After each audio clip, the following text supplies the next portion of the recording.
हैं हम रेखा गुप्ता। शालीमार बाग से विधायक हैं। हरियाणा में इनका जन्म हुआ, 2 बार की निगम पार्षद है, आरएसएस की सक्रिय कार्यकर्ता है, महिला और वैश्य चेहरा ये हैं। तो बताइए नीति जी, रेखा गुप्ता।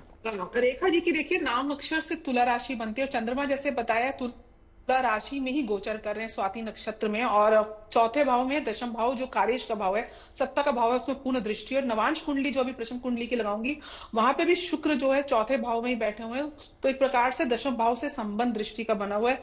बहुत पॉजिटिव चांसेस है रेखा गुप्ता के। जितनी भी महिलाएं कैंडिडेट हैं, मैं इनको 90% इनकी जो दावेदारी है, मैं as a female CM of Delhi, coming CM, it's like quite positive unless and until BJP के अंदर आप जानते हैं नहीं डिकोड करना is next to impossible. But इनका मेरे पास डेट ऑफ बर्थ नहीं है, लेकिन प्रश्न कुंडली के आधार पे 90% चांसेस है रेखा जी के। ये बात तो नीति जी हम संभावना लेकर चल ही रहे हैं कि बार बार यही बात होती है, हम नाम किसी का लेते हैं, हमेशा बीजेपी में कोई ना कोई सरप्राइजिंग चेहरा होता है, नाम किसी का उछल रहा होता है और फिर पीछे की कतार से किसी और का नाम आगे आ जा सकता है। ये संभावनाएं हम लेकर चल रहे हैं। लेकिन श्रुति द्विवेदी, रेखा गुप्ता के नाम को लेकर आपकी गणना क्या कह रही है?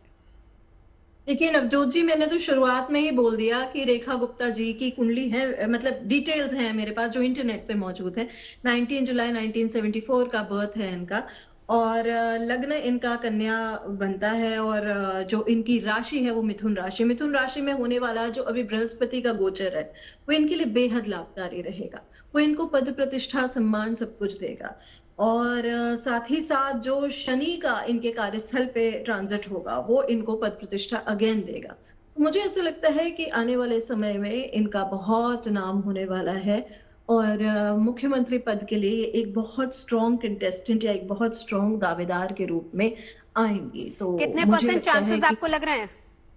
90% दे दिए हैं नीति जी ने। 95 श्रुति जी कह रही हैं शुरुआत से, हालांकि वो रेखा जी के नाम को आगे रख के चल रही थी। राज जी बताइए अपनी गणना। हाँ, मैं अगर रेखा गुप्ता जी की कुंडली को भी देख करके देखूंगा तो वास्तविकता में जो अभी श्रुति जी ने एक डिटेल डिस्कस किया कि 19 जुलाई 1974, वास्तविकता में यही डिटेल इंटरनेट पर मौजूद है। मैं बार बार इस शब्द को कह रहा हूं कि मैं इंटरनेट के ही उस पर लेकर के चल रहे हैं, किसी के द्वारा दिया गया डिटेल्स पर हम डिस्कस नहीं कर रहे हैं। अगर ये डिटेल एग्जैक्ट है तो ऋषि पाराशर ने एक बहुत सुंदर श्लोक लिखा है कि धर्माधिपति राजा मंत्री मंत्रो दीपाभेद उभय अन्य संदिष्टो जात सेधी राजभाग। यदि पंचम और नवम का आपस में संबंध हो तो वो एक प्रकार का राजयोग कारक संबंध होता है। और मैं कहना चाहूंगा कि रेखा गुप्ता जी की कुंडली के 10th हाउस में नवमेश शुक्र और पंचमेश शनि एक साथ जाकर के बैठे हैं, दशमेश बुध भी वहां पर एक साथ बैठे हुए। अब एक और बड़ी इंटरेस्टिंग चीज हो रही है, शुक्र की दशा और शुक्र की अंतरदशा इस टाइम रेखा गुप्ता जी की चल रही है, और 9 वर्ष में एक बार ऐसा होता है जब शुक्र एग्जॉल्टेड होते हैं, उच्चस्त होते हैं और एक राशि में करीब 5 महीने गोचर करते हैं, और वो इस बार हो रहा है। तो ये डिसाइड करना, मैंने पहले रेखा गुप्ता जी की कुंडली नहीं खोला था, बांसुरी स्वराज जी की जब देख रहा था, तो जनरली जब रेखा गुप्ता जी और बांसुरी स्वराज दोनों कुंडली को मैच करो ना, तो जो पोजीशन दिखती है वो शायद कांटे की टक्कर की तरह दिखती है। टक्कर नहीं, मेरे को परसेंट बताइए। तो मैं परसेंटेज पर अगर आऊंगा तो मैं 90 to 95 में श्रुति द्विवेदी जी जो अभी कह रही थी, हाँ, मैं उनके साथ इसको मैच करना चाहूंगा कि शायद 95% चांसेस फिलहाल आप तीनों की जो गणना उस हिसाब से रेखा गुप्ता के साथ